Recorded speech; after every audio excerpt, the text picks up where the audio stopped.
रात में पाकिस्तान के एक सशस्त्र यूएवी ने भटिंडा सैन्य स्टेशन को निशाना बनाने की कोशिश भी की, जिसे पकड़ा गया और उसे निष्क्रिय कर दिया गया। पाकिस्तानी हमले के जवाब में पाकिस्तान में 4 हवाई रक्षा स्थलों पर सशस्त्र ड्रोन्स लॉन्च किए गए। इनमें से एक ड्रोन एडी रडार को नष्ट करने में सक्षम रहा। पाकिस्तान ने जम्मू कश्मीर के तंगधार, उरी, पुंछ, मेंढर, राजौरी, अखनूर और उधमपुर में भारी कैलिबर आर्टिलरी गन और सशस्त्र ड्रोन्स का उपयोग करके नियंत्रण रेखा के पार गोलीबारी भी की, जिसके परिणाम स्वरूप भारतीय सेना के कुछ जवान हताहत हुए और घायल हुए। भारतीय जवाबी कार्रवाई में पाकिस्तानी सेना को भी बड़ा नुकसान पहुंचाया गया। इसके अलावा पाकिस्तान का गैर जिम्मेदाराना व्यवहार फिर से सामने आया। 7 मई 2025 को रात 8:30 बजे एक असफल अकारण ड्रोन और मिसाइल हमला करने के बावजूद पाकिस्तान ने अपना नागरिक हवाई क्षेत्र बंद नहीं किया। पाकिस्तान अपने नागरिक विमानों को ढाल के रूप में इस्तेमाल कर रहा है, जबकि उसे अच्छी तरह से पता है कि भारत पर उसके हमले से हवाई रक्षा की तीव्र प्रतिक्रिया होगी। यह भारत और पाकिस्तान के बीच अंतर्राष्ट्रीय सीमा के पास उड़ान भरने वाले अंतर्राष्ट्रीय उड़ानों सहित नागरिक विमानों के लिए सुरक्षित नहीं है। यहाँ स्क्रीन शॉट में पंजाब सेक्टर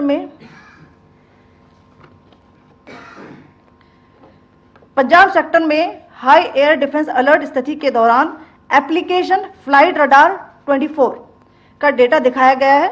जैसा कि आप देख रहे हैं, यहाँ पर भारतीय पक्ष का हवाई क्षेत्र घोषित बंद के कारण नागरिक हवाई यातायात से पूरी तरह से रहित है। कराची और लाहौर के बीच के हवाई अड्डे मार्ग पर नागरिक एयरलाइंस उड़ान भर रही है। हाई अलर्ट किया गया है विमान फ्लाइनेस एविएशन का एयरबस 320, जैसा कि आप यहां देख रहे हैं, जो कि शाम को 5:50 दमम से शुरू हुआ और रात को 9:10 लाहौर में उतरा। ये सारा डिटेल्स आप यहां देख रहे हैं, ये डिटेल्स यहां लिखा हुआ है। Can you see this?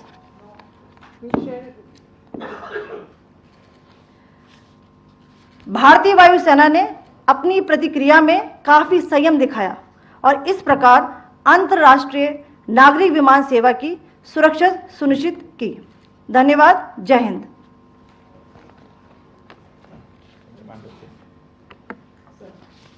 Good afternoon to you all. On the intervening night of 8th-9th May 2025, Pakistan military carried out multiple violations of Indian airspace along the entire western border with an intent to target military infrastructure. Pakistan military also resorted to firing of heavy caliber weapons along the line of control. Along the international border and line of control, drone intrusions were attempted from Leh to Sir Creek at 36 locations with approximately 300 to 400 drones.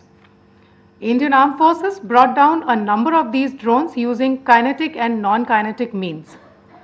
The possible purpose of these large-scale aerial intrusions were to test the AD systems and gather intelligence. Forensic examination of the drone debris is being undertaken. Preliminary reports suggest them to be of Aziz Guard Songa drone of Turkey. Later in the night, an armed UAV of Pakistan attempted to target Bhatinda military station, which was detected and neutralized. In response to the Pakistani attack, armed drones were launched at 4 air defense sites in Pakistan. One of the drones was able to destroy an AD radar. Pakistan also carried out artillery shelling across the line of control using heavy caliber artillery guns and armed drones at Tangdhar, Uri, Poonch, Mendhar, Rajouri, Akhnoor and Udhampur in Jammu and Kashmir area, which resulted in some losses and injuries to Indian Army personnel. Pakistan Army also suffered major losses in Indian retaliatory fire. Additionally, Pakistan's irresponsible behavior again came to fore. Pakistan did not close its civil airspace despite it launching a failed unprovoked drone and missile attack on 7th May at 8:30 hours in the evening. Pakistan is using civil airliners as a shield, knowing fully well that its attack on India would elicit a swift air defense response. This is not safe for the unsuspecting civil airliners, including the international flights which were flying near IB between India and Pakistan. The screenshot we just showed and we shall share with you, it shows the data of the application Flight Radar 24 during a high air defense alert situation in the Punjab sector. As you have seen, the airspace on the Indian side is absolutely devoid of civil air traffic due to our declared closure. However, there are civil airlines flying the air route between Karachi and Lahore. Amongst the other civil aircraft that you can see, we have highlighted an aircraft which is Airbus 320 of FlyNAS Aviation, which was originated from Dammam at 1750 hours and landed later at Lahore at 2110 hours in the night. Indian Air Force demonstrated considerable restraint in its response, thus ensuring safety of international civil carrier.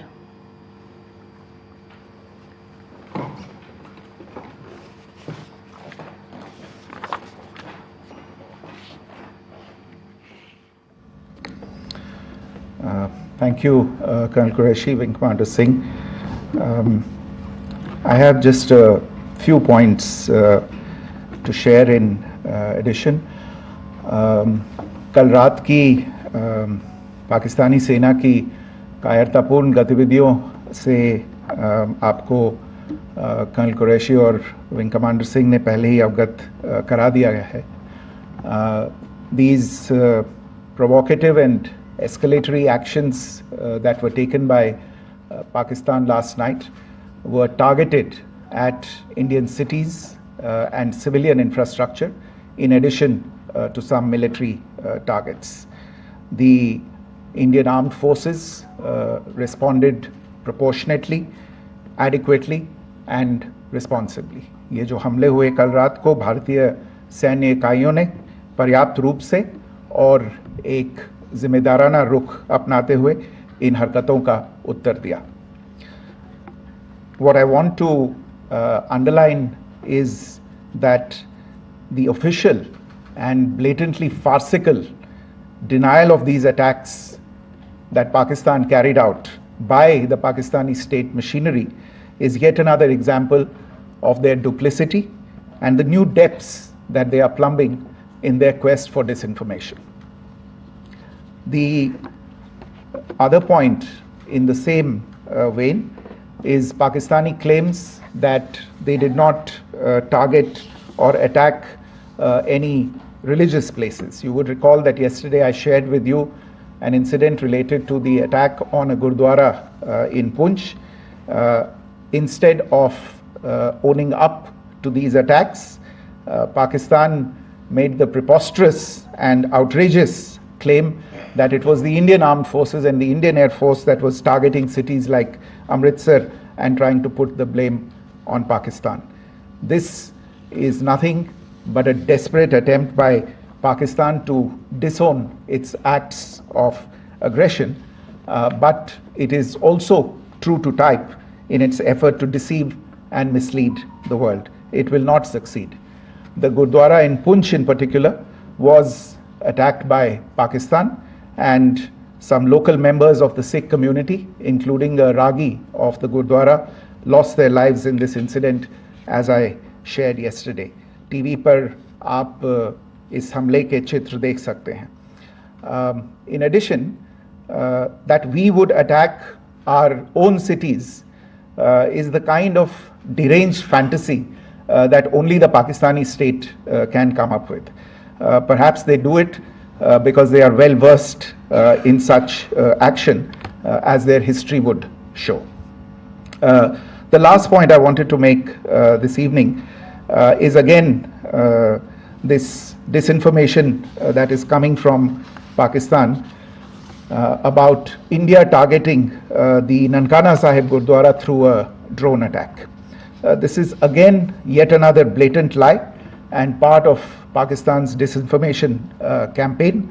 As we saw in the Pahalgam attack, Pakistan is again trying desperately to impart a communal hue to the situation with an intention to create discord. Again, we are not surprised. India's steadfast unity in itself is a challenge to Pakistan. Let me stop there. I have time only for a few questions and be happy to try and answer them. First, I call Siddharth. Siddharth, please. Hi, sir. I'm Siddharth from Beyond. So this is Siddharth, behind, please. The other Siddharth. yes. Hi, sir. I'm Siddharth from CNN News 18. Sir, I only want to know from you the status of Kartarpur corridor. Is it open or not? If you can. I think you're all aware of the situation along the entire India-Pakistan border and the areas around the line of control. In view of the existing security scenario, the services of the Kartarpur Sahib corridor have been suspended till further directions. We'll update you as and when there is a change in the situation. You have a question here, Rishabh? So, good evening, Rishabh from Times Now. So, you spoke about religious places being hit in Jammu. There's another religious place which is Carmelite Nun church that has been hit. What do you have to say about it? If you can explain that. Yeah, actually, we do have some information about this extremely regrettable and condemnable incident. During heavy shelling across the line of control in the early morning of 7th May, a shell fired from Pakistan landed just behind the Christ School run by the Carmelites of Mary Immaculate congregation in Poonch. Tragically, the shell fired from Pakistan hit the home of 2 students of the Christ School. Both students unfortunately lost their lives and their parents were severely injured. Another Pakistani shell struck a Christian convent of nuns belonging to the congregation of the Mother of Carmel, damaging water tanks and destroying solar panel infrastructure. Several priests, nuns, school staff and local residents took refuge in an underground hall beneath the Christ School during the shelling by Pakistan. The school happened to be closed at the time, fortunately. Otherwise, more losses would have occurred. Again, we have seen the Pakistani side targeting and shelling places of worship with a particular design. This includes gurdwaras, these convents and temples. This is a new low even for Pakistan. You have a question here, Brad? Sir Pranay Upadhyay अमर जाल से। Sir कल आपने इसी podium से पाकिस्तान के IMF bailout को लेकर और इंडस वाटर ट्रीटी को लेकर जो टिप्पणी की थी उसकी पाकिस्तान में काफी तीखी प्रतिक्रिया भी आई और उसके बाद हमने देखा कि पाकिस्तान की तरफ से किस तरीके से लेह से लेकर भुज तक पूरी बॉर्डर के ऊपर जो इन्वेजन था वो किया गया। मौजूदा सिचुएशन के अंदर पाकिस्तान के बेलआउट पैकेज को लेकर और पाकिस्तान के अटेम्प्ट्स को लेकर आपका क्या असेसमेंट है? और दूसरा ये भी जानना चाहेंगे कि पाकिस्तान की तरफ से ये जो अटेम्प्ट किया गया था उसका भारत ने अभी तक उस तरीके का कोई जवाब नहीं दिया गया है, तो क्या भारत इसका जवाब देगा जो कार्रवाई हुई है बीते 24 घंटों में? देखिए प्रणय, जहाँ तक इंडस वाटर्स ट्रीटी का सवाल है, मैंने कल विस्तार से उसके बारे में इसकी चर्चा की है. Indus waters treaty is in abeyance and as such I have nothing further to add to the decision that was announced by the Cabinet Committee on Security. जहाँ तक IMF बेलआउट का सवाल है, आपको ज्ञान होगा कि IMF की आज मीटिंग हो रही है. हम वहाँ पे अपना पक्ष रखेंगे और जो हमारा मत है इन चीज़ों को लेके वहाँ पे साझा करेंगे दूसरे मेंबर्स के साथ. ये बोर्ड पे निर्भर है कि वहाँ पे क्या निर्णय होता है. और जहाँ तक जो कार्रवाई हुई है उसका जवाब देने का जो आपने जो प्रश्न उठाया है, जो आज ब्रीफिंग हुई है, जो आपको सूचना मिली है, मैंने भी कहा है कि जो आज सवेरे तड़के सवेरे जो गतिविधियां हुई, भारत ने उनका एक जिम्मेदाराना पूर्ण तरीके से और एक पर्याप्त तरीके से उसका जवाब दे दिया है। Siddhant. Hi sir, Siddhant from Beyond. Sir, the External Affairs Minister has spoken to many of his counterparts around the world. Yesterday he spoke to the US Secretary of State Marco Rubio. So what were the key areas of conversations during that call?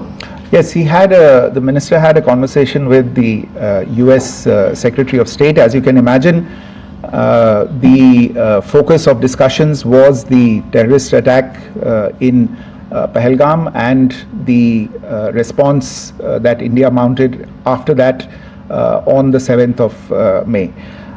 The Secretary of State shared his thoughts on these developments with the minister. The minister deeply appreciated the US's commitment to work with India in the fight against terrorism, and he also underlined the targeted measures that India had taken in connection with Ops Sindoor. The minister also underlined that India would firmly counter any attempts at escalation from there. But in follow-up to that, as you are aware, there have been a number of other conversations. The minister had a conversation with the UK Foreign Secretary, David Lammy, today. There too, the discussion centered around countering terrorism, for which there must be zero tolerance. And I understand just a short while ago, the External Affairs Minister has also spoken to the Foreign Minister of Norway, Espen Barth Eide, which was also focused on recent developments stemming from the terrorist act in Pahalgam. One last question, Sudeep. So, Secretary, thank you for the invitation from Bloomberg. Secretary, India had struck Bharatham-I'la the other day, which is also connected with the murder of one of our journalists, Daniel Pearl. If you could give us an understanding of what exactly are the reports that you're getting. You're right. Bahawalpur is the headquarters of the Jaish-e-Mohammed terrorist group that is proscribed by the United Nations. Its leader, Maulana Masood Azhar, is a proscribed individual. It is you brought up the connection with the tragic death or killing of Daniel Pearl of the Wall Street Journal. The Jaish-e-Mohammed was in some way directly or indirectly responsible for the death of Daniel Pearl. But the real connection is through Ahmed Omar Saeed Sheikh, the British Pakistani jihadi who was held in India but was finally released in 2000, and he was the person who lured Daniel Pearl to his eventually leading to his murder. So these are all obviously connected figures, connected individuals, connected institutions, and the attack on Bahawalpur, on that facility of the Jaish-e-Mohammed in Bahawalpur is, I would imagine, a fitting part of this unfortunate incident. Thank you all. Thank you, sir. With that, we come to the closure of this press briefing. Thank you very much.